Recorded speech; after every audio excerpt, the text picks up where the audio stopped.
A call from Bulldog, Calgary Remand Center.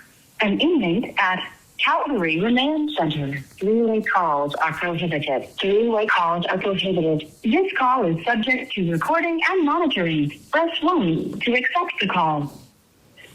Hello. Amber's biological brother, Darren Bulldog, was in jail when she disappeared in 2010. That day, he'd called her from the Calgary Remand Center, and like all calls in jail, it was recorded. That's how the police were eventually able to find it. Darren's back in jail again, this time awaiting trial for the murder of a man in Calgary. And he's lost people to homicide as well. His father was killed 2 years before Amber. I mailed him a letter, and he called me from jail one day. I gather that you two were reconnecting a bit. Is that true, or that you've been in like the last couple of years, when that happened in 2010, I was, Yeah. And so were you guys in pretty regular contact? Yeah. So and to a point, I can tell you right now, they know who done it, and so do I. And I was told that if anything happened to the person, that I'd be personally held responsible. And they know that. So you feel like I'm just a little bit stunned. Like you just told me you know who the killer is. Yeah. But as far as where the voice recording went, and as far as everything, it was like a 17-minute fucking into the call until her cell phone cut off. Mm-hmm. And I talked to her 5 fucking times that day. I talked to her in the afternoon, everything, right, going on to the evening. Yeah. Like I said, right now, I gotta lock up, so. Okay. Could you call me? Oh, sorry. Okay. Can you call me next time you can? I mean, there's a lot I'd like to talk to you about. Well, I'm out at 6 till 8:30, but I could. Yeah, it's possible. Yeah. Yeah. I know it's hard to just jump into stuff, and it's upsetting to talk about, I'm sure. But yeah, I just would love to talk more about that day and about what else happened on that phone call. Yeah, well, I don't know how Vivian or Tootsie got a hold of that. I don't know if she heard the whole thing, but I don't know if you heard the whole 17 minutes, but I haven't. I had it on USB, and then I could still get it, right? But it's yeah. But anyways, it was nice to talk to you. I gotta lock up. Yeah, if you can call me back, that'd be great. Thanks, Darren. Fucking hell.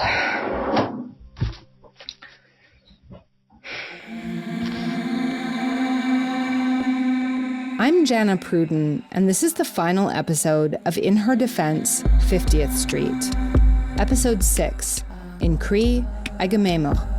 In English, Persevere, keep going, don't give up.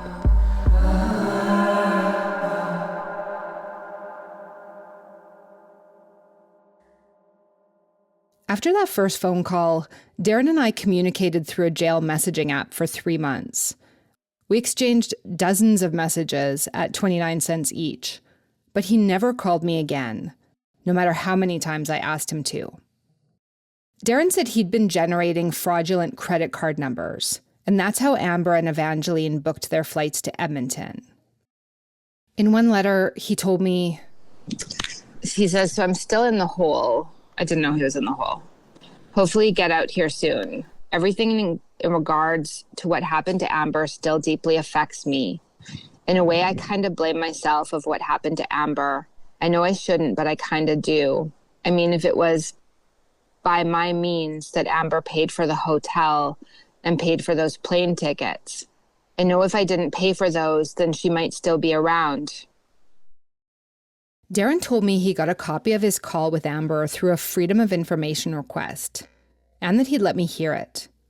But after months of messaging, he did not, and he wouldn't tell me who he thinks killed Amber, or really anything else about that day. And when I pressed him, he got really mad at me. He told me the situation he was in was stressful and said, "It's been 14 years, fuck your deadline." He said things in Amber's murder would work themselves out. And then he stopped answering my messages. Despite how confident Darren was that he knows who killed Amber, I started to realize he may be just another person who's very sure, but also very wrong. It sounds like Paul went through something like this with Darren too. So when she was talking to her brother on the phone and that other guy, so they're riding along, you could hear brother talking on the phone, you know, try to get mad, say, what are you doing, who you're with, you know. And he kind of knew she was in trouble. And Amber wasn't too sure, I guess, but then yet, all of a sudden the phone, and that's what to this day we're still trying to figure out why any normal person, if the phone goes dead and you know somebody's in trouble, you're going to want to phone back, you're going to want to hang up, try to phone back, or try to phone somebody to keep trying to get a hold of that person that's in trouble, right? And being in agreement, that might be hard, but then that doesn't mean that the next day that you could still do that. But none of that happened. So I was like, well, what's going on here? Have you ever spoken to him? No. Just a couple messages. He doesn't like us. We don't like him. That was your biological brother. And as far as you know, after this call goes dead, he didn't do anything about it? No, you know. Mm-mm. But he likes to think he knows what happened, but we don't know. Maybe he does, we don't know. Do you know why he would think he knows what happened? I don't know. Again, that's what the RCMP tells us. Because I know I talked to him after that, just messaging. Then he got mad, then he tried to get this and that. He said he's going to come fuck up the press conference and this and that and say shit. He didn't like us because, you know, he said that my sister and him used to talk and, you know, he's trying to say that we used to be mean to her. He's just full of shit. He's in jail now. Oh well. It's his problem. Is there any indication that Darren attempted to do anything after he's on this phone call? You know, clearly he must have noticed that it was alarming. Is there any indication that after it's disconnected that he tries to do anything? Nothing that I know of. Yeah.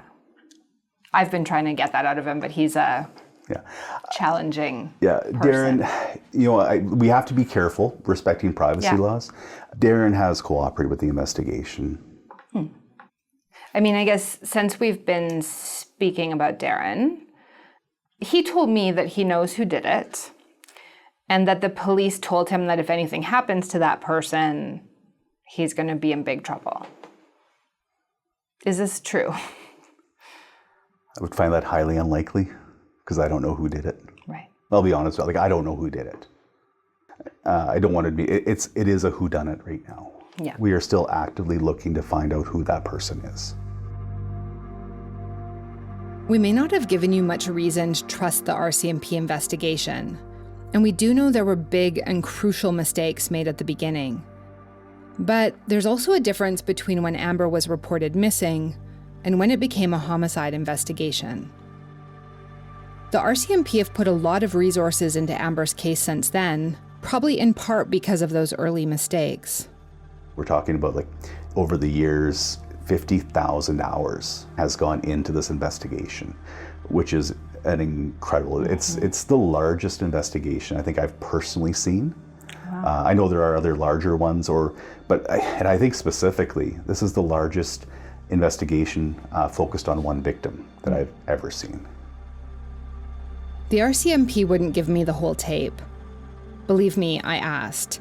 They wouldn't even let me hear a few extra seconds of it. I wasn't surprised they said no, but I was surprised at how closely guarded this recording is. Even to this day, it might even surprise you, not even every investigator has ever heard that full tape. So even though you might have been an investigator, and we've had dozens and dozens since 2010 work on this investigation, not everyone has heard that. So like when we classify something as holdback, We're very careful with who listens to it. I'll tell you, as the head of this unit, and honestly, in preparation of wanting to talking to you and telling you what I can tell, especially clarifying any mistakes, I've listened to it, but when I listened to it, I had to sign off on a holdback form saying that, yes, I accessed this, yes, I listened to it, and here's the reason why. Right? So that's one of the reasons why I can't share it with you, is we don't want to let that other room. Now, they did share it, almost all of it, with the Tuckero family. Even then, they held back a couple little things from that recording, but of course, they did tell the family what they held back from them. We want to solve the investigation and find out what happened to Amber for them. So I couldn't hear the tape for myself, but Staff Sergeant Mackenzie was willing to answer some questions to confirm things we'd been told by other people. We were told that there's a point on the tape where Amber asks the person's name and he says a name, and that was bleeped out. That's correct. Okay. Another thing we were told is that at the beginning of the tape, it appears that Amber is getting into a vehicle with someone who's picking her up, and that Evangeline says something like, Amber, your ride is here. Absolutely not. When the recording starts, Amber is driving in a vehicle. I wish, because had that been true, that would have truly changed the nature and the context of the investigation, if we were to think that we had another witness or a location or anything. That would have been such a huge investigational avenue we could have pursued. Huge. Right, okay. So just to be very, very clear, when the recording starts, she's already in the vehicle. Correct. Okay. And once again, we'll never know because we weren't in that vehicle and we don't have a lot of context, but I'm just thinking, to me, it sounds like we've got a vehicle traveling at, I won't say highway speed, but it's driving, it's already established speed. We don't hear acceleration. We can hear road noise happening. So to me, that would suggest that that vehicle is already traveling down a roadway at whatever that speed limit might be. Is there anything else you can tell us about that full tape? You know what I can share. It's I know, because I'm active on social media. I love reading about cold cases. I'm very passionate about the work I do, and I look at other agencies. I know people want to know. They want us to release the whole phone call. One of the reasons is, yes, we have to control the rest of that message, because yes, the male does say more things, right? And he knows the conversation that Amber had. He knows what was and what wasn't said, and we're going to protect that, so that when my goal, my dream, my job is to find out who this person is and talk to him about it. And that I want him to be able to tell me a story that isn't manufactured based on what he was able to pick up online or throughout the internet. The other part of the conversation, it's a personal conversation that Amber's having, and I'd like to think that we're still going to protect her privacy on things that don't even relate to the investigation still. As you've heard, a lot of people have come forward to say they did it, or they know who did it. And one way police can investigate that is to match what people are telling them with the rest of the tape, the holdback. And Travis Mackenzie led us through some other stuff that just hasn't been made public. One of the first things we'll do is we'll cast a very large net and find out who are our prolific offenders in the area, right? And so if your name has surfaced on the radar before, we are definitely going to look into you. We're going to look at where were you that night that this happened. One of the things they did is they took a look at the area where we know Amber was in Nisku, and they cast a huge net of trying to find out, okay, who would have been in this area? So we do have access to, I was telling you before, you start policing 101 cell phone towers, right? With judicial authorization, we can have the telephone company say, okay, who was registered on this tower, right? Did the person have a cell phone? Maybe yes, maybe no. Was it turned on? Maybe yes, maybe no. We took a look at hotel registries, right? Who was staying in different hotels in the area, right? Because Nisku, of course, that's the hub for the international airport for Edmonton. Every police officer who stopped a vehicle that night or ran a license plate, those are all the things we're taking a look at. And those are the areas where we can say, okay, are any of these people showing up in these areas. And so then of course, okay, you are showing up in this area, now we'll give you a further look. So we're taking a look at who are these people, where were they? Mm-hmm. And unfortunately, none of them, as it stands right now, we can't say definitively if it was one of them or not. There are a lot of questions about what Amber and Evangeline were doing in Edmonton. One of the theories is that it had to do with sex work, but that doesn't seem to have been the case. And this is one of the really rare things that Amber's family, her biological brother, and the police all agree on. And Staff Sergeant Mackenzie says there is nothing on the whole phone call that has anything to do with sex or drugs. People say, if they say, oh, she went out for Evangeline to prostitute. That's not true. Amber was like a germaphobe, or when she changed her son's diaper, she's like half thrown up. I could just picture her telling anybody, saying, you want that stuff, you go do it yourself. Not going to do that. That I know. Like I always tell Paul, that I know in my heart she never did stuff like that. And they say drugs. Sure, she smoked weed and that, but she's never, not that I've known, she's never done crack or any of all the stuff they say she's done. She liked her drinking, partying. But people don't know, right? That's why you guys are here.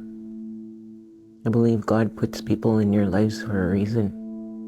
Because I'm a very spiritual person. I really believe in the Creator and gives you people. It's up to you what you want to do with that. But I think that this is a way of saying this is who Amber really was. Not what everybody says she was in the news or in TikTok or whatever. It's so different. I know Paul says, oh, I don't argue with people. My son does. When they talk about Amber, he goes on to TikTok, he argues. We tell him this, that you're feeding into negativity. But he's like, but it's not true what they say. But I think of Jacob now. He's older, he sees TikTok and all this stuff that he's going to be seeing about his mom. But he knows Tootsie talks to him. But one of these days I'd really like for him to listen to your guys' podcast when he's ready. There's been a lot of sensational stuff out there about Amber. A lot of people have their theories, their judgments. But after all our reporting, the truth of what happened may be as simple as this. Amber met her killer because she needed a ride into the city, and she didn't have one.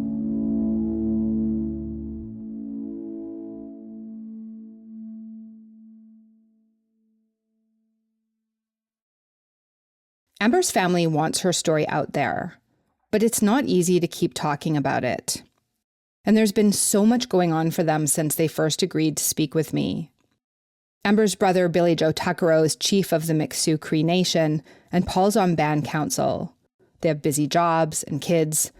Amber's son, Jacob, is a teenager now. And last winter, not long after Paul invited us to Fort Chipewyan, Tootsie's son noticed she wasn't herself.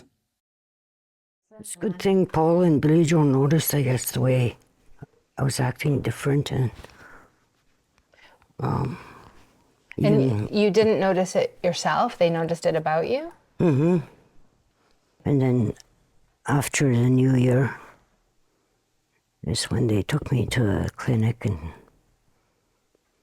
a lot of pressure in my brain, I guess, was going on. Oh, really? Paul said, you weren't even like you, Mom. You were just different. Well, just like your friend, I couldn't talk, or I didn't know people. Yeah. And then they diagnosed it right away? Well, they had to send me to McMurray. Yeah. And then I did a MRI maybe, or CT something. And they seen it right away. Wow. Mm-hmm. They medevac me to Edmonton. Wow. And then while we're waiting for surgery, they did a CAT scan, I guess, whatever. That's when they seen the cancer in my lung. Do they think it started in the brain and moved to the lung, or started No. in the lung and moved to the brain? The lung. Yeah. And once it moves, then there's that fancy word, it starts with an M, right? Metastatic. No, metastasized. Metastasized. Mm-hmm. Mm-hmm. I'm really sorry to hear that. Yeah. Me too. While we were working on Amber's story, Tootsie was undergoing months of difficult cancer treatments in Edmonton, a long way from home, from her boys, and from Jacob, who she's been raising since Amber disappeared. It's so good that you two have each other. Oh my goodness, tell me about it. If we didn't have each other, I don't know. I probably would have drank myself to death or something like that, because I used to drink before. But when Amber went missing, I just quit. I mean, Jacob needed stability. He needed somebody who's going to take care of him, right? And he's grown up too fast. He became a little adult sooner than he's supposed to. Even though I try to keep him away from it, but he still feeds off our energy, right? He still knows something's wrong. And so when he asks me about, what's wrong, Mama? I usually say, Mama's just sad right now, like, about my mom. And I'll say, yeah. Because I have to be honest with him. Because what if I say, I don't tell him the truth and then he finds out later? He's going to be mad at me for not telling the truth. So if I don't know, I don't know. And I try to be as honest as I can with him. Because he's going to find out anyways. Especially through the internet, right? All he has to do is type his mom's name in there and find out for himself. But I just want to protect him from but I can't anymore. He's older now. And then in the spring, one of Tootsie's other sons, Conrad, died suddenly. The family had a traditional 2-night wake and funeral. Then Tootsie went back to Edmonton and continued her cancer treatments. Back in 2016, as Tootsie and her family continued their fight for justice for Amber, the federal government began a national inquiry into missing and murdered Indigenous women in Canada. Mariam Buller was chosen as chief commissioner. She's a Cree woman from Saskatchewan, a lawyer, and the first Indigenous woman to be appointed a judge in British Columbia. She's currently the chancellor of the University of Victoria. The National Inquiry, as we call it for short, was brought about as a result of a couple of different sources of movement, if that's the right word. First of all, it was one of the calls to action from the TRC. Also, this National Inquiry was advocated for, if that's the right term, by frontline activists and advocates for as long as 40 years. Who had said, look, our women and girls are going missing, nothing's happening. We need some sort of inquiry into why investigations aren't being held, why our women and girls and Two-Spirit people are going missing in the first place. Why are people experiencing violence that seems to be out of proportion to the rest of Canadians? Paul and Judy Ann testified before the inquiry. The final report included 231 calls for justice to address the systemic causes of violence against Indigenous women, girls, and Two-Spirit people. It called their murders a genocide. So when you start going through the factors that make up a genocide, according to the United Nations, it was like, check, check, check. You know, the forced sterilization of Indigenous women, the forced seizure of children into residential schools and into the 60s scoop and into foster care. The experimentation that was done on children during their times at residential school and in the foster care system. I mean, the evidence was overwhelming. We couldn't not make that finding of genocide. In a general sense, do you think the RCMP has changed or improved in the way it handles cases of, quote unquote, high risk or preyed upon women. 100%. You know what? And I can say that with all earnesty because I'm one of those people that reviews those files myself. I can speak for Alberta. So, for example, our investigators, their training has been increased. Old myths have been debunked. We view our missing persons files as high risk. There's no such thing as a trivial missing person file. Sure, we've got national policy and forms they're supposed to complete and follow up. Within the city of Edmonton, our unit does triage, where they're able to review electronically every missing person file that happened throughout the province of Alberta in RCMP jurisdiction and see what's being done on the file. Are the investigators taking this seriously? Are the mandatory steps being completed? Do they need help? And then my unit, a team of serious crimes branch investigators, will review those files that haven't been cleared within the first 48 to 72 hours. Right? We do know that the vast majority of missing persons files are concluded, like positively, with the person being located safely within the first 72 hours, but that doesn't change. Like, you can report a person missing, as in I haven't seen this person there is no time limit. It could be, I haven't seen this person for 15 minutes, and that's unusual because I was in a mall, where's my child, right? There is no time limit. That's one of the biggest myths that's important for people to understand. I think you hear it in movies and TV, and maybe police officers have even said it before in the past. I'm sure they have. You don't need to wait 24 hours or 48 hours. You don't have to be the immediate relative. Do you think someone will be charged with Amber's murder one day? I told you I'm an optimist.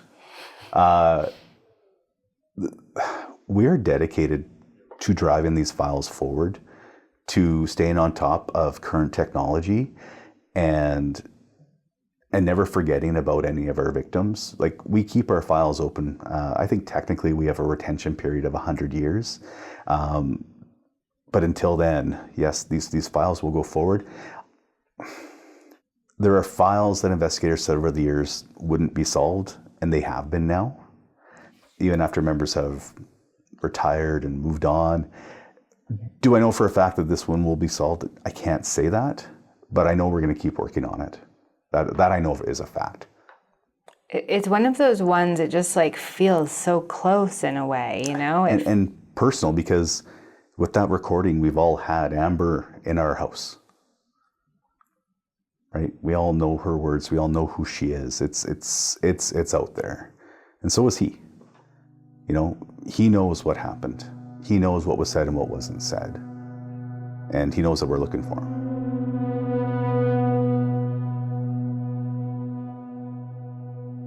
More than 30 years ago, Miriam Buller was involved in another smaller inquiry in British Columbia, examining problems between the RCMP and local Indigenous people. But asked if that inquiry had changed anything, Chancellor Buller said, No. The short answer is no, and that's disappointing. There were perhaps more productive relationships between the police, the RCMP in the area, and the local Indigenous governments. I think the relationships in some respects improved, but in terms of systemic change, no. And when I went back and reread Judge Sarich's report from the Caribou-Chilcotin Justice Inquiry, it was deja vu all over again. He was 20, 30 years ahead of everyone else.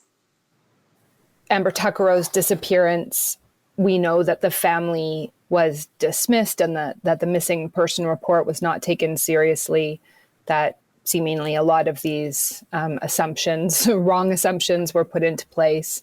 And the police have told us that these things wouldn't happen now in 2024, that things have changed. I guess I was wondering your perspective on that. Well, prove it, I guess, is the answer. So prove it. What are you doing differently? What are you doing in the same way? Prove it. Prove it. We're not willing to take your word for it. Prove it to us. What's the goal of a true crime podcast? Is it to solve the murder? The thing about Amber's case is that it almost feels like you could solve it. Or at least that's what I thought at the beginning, up in Fort Chip. So, yeah. When I heard you guys were coming, it was kind of like, wow. My thought was I was hoping that you guys would have caught the guy. Maybe there was a breakthrough and someone was arrested, or that's what I was hoping for. I think everyone's hoping for that, I think, including us. I was hoping that was the news you guys would bring. Yeah. I'm sorry we couldn't. Yeah. That's what I was hoping for. I was hoping somebody would finally get arrested, so my Auntie Vivian could rest. Especially with everything she's going through, the cancer and stuff. I just hope that my auntie and uncle can live to see someone pay for what they did to their daughter. That's pretty much the only thing I would really want to say. Honestly, after all these months, I feel further away from an answer than when I started. It's disturbing to realize how many men it could have been. There's the man who lures girls to his farm, the man who was strangling women around the same time Amber was killed, the guy I heard about at the bottle depot, the guy at the pub, the guy at the pizza place with the red onions. All these dangerous men preying on young women like Amber. And those are just a few of them, just the ones I've heard about. The more of these men I found, the further away Amber's killer seemed. I keep thinking about this line in a paper written by Beverly Jacobs and Andrea Williams for the Native Women's Association of Canada. It came out 2 years before Amber disappeared. They talk about how some Indigenous women are vulnerable because of poverty, mental health, or addictions, but that others are simply in the wrong place at the wrong time in a society that poses a risk to their safety. They wrote, "They're targeted because they were Aboriginal, and it was assumed that either they would not fight back or they would not be missed." Even though we're sitting here, you know, we live in different worlds. We may walk on the same ground, but we will live in different worlds. But it's okay. You know, I went through all the shit all my life. That's what I use for motivation. That's why my sister got fucked over so much. That I use her story for motivation. Because you think about it, if we don't fight for what's right and for our people, nobody else is gonna. You know, that's what. You know, it sounds cliche, but that's just the truth.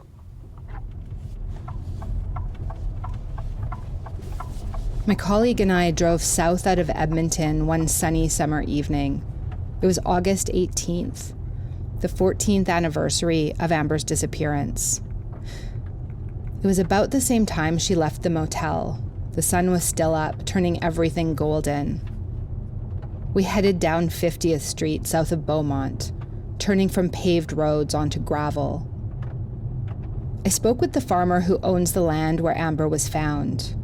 He says he believes the killer must have known that spot, that he must have already had it chosen when he picked her up, that he must have turned off the road into the grass, then drove through the field until he was at the trees. We walked that way, 15 minutes across the field, until we found ourselves in a place that felt suddenly so secluded, invisible from the road and from any houses, close enough to hear cars passing on the highway, but way too far for anyone to hear you calling for help. The farmer's wife told us to look for a marker at the edge of the bush. We found it and walked into the woods, picking our way through the undergrowth until we saw the weathered wooden cross beneath a stand of poplar trees. Oh, wow. We laid tobacco for Amber and for the others. I thought about how unlikely it was that Amber's remains had ever been found there, and I wondered how many other missing women are still waiting to be discovered in places just like this, How many of their killers have never been caught? The farmer told me it used to be his favorite field, but that it's different now. He said he thinks about Amber often and hopes that one day her murder will be solved. He said, "It's not just another person. She was Amber." If only the case could be solved. And I always said, I hope I don't die before Amber's killer's caught. Then I go fucking get brain cancer. Jesus Christ. But I'm gonna beat that too. Because I'm not a quitter. What do you hope does happen, if you could imagine like your perfect scenario? That's something that is somewhat of justice for Amber. What would that look like? Well, that he's caught, so Amber could have justice.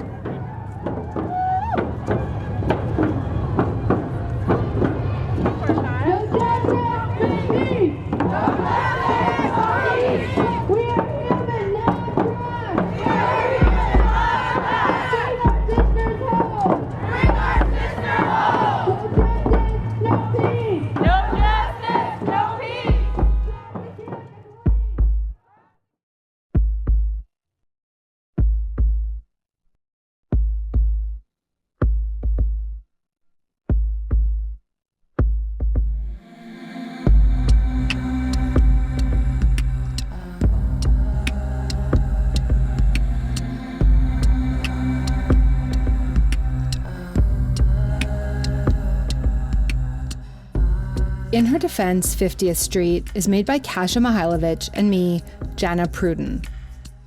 Our sound design and mix is by David Crosby.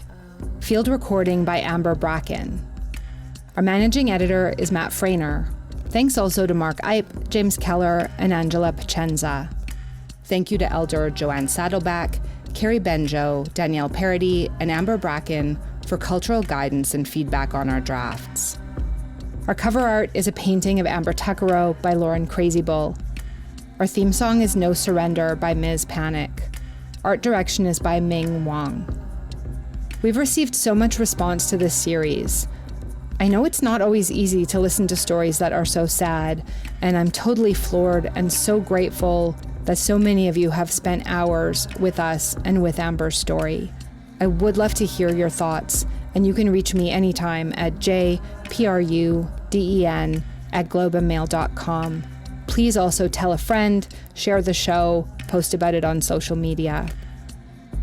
If you enjoyed this show, please also check out the first season of In Her Defense. It tells the story of Helen Naslund, who was sentenced to 18 years in prison for killing her husband, Miles. Our episode titles were translated into Cree by Dorothy Thunder. Our episode today was called Persevere, Keep Going, Don't Give Up. âhkamêyimok. Yeah, âhkamêyimok. Don't give up, keep going. âhkamêyimok. Persevere. Support is available for residential school survivors and their families through the National Crisis Line at 1-866-925-4419. In Her Defense, 50th Street is recorded at Gabby Road Studio, aka my basement, on Treaty 6 territory in Edmonton, also known as âmiskwaciy-wâskahikan or Beaver Hills House. Kinanaskum Tanawaw, I thank all of you. Kinanaskum Tanawaw. Kinanaskum Tanawaw. Thanks for listening. We don't say bye in Cree. Oh, interesting. There is no word for bye. We just say muestas later. Right, because it's not like bye, you're never going to see them again, right? So for us, it's like you're not going to say, we don't have a word for it. It's just muestas, see you later, or ekse, that's it for now.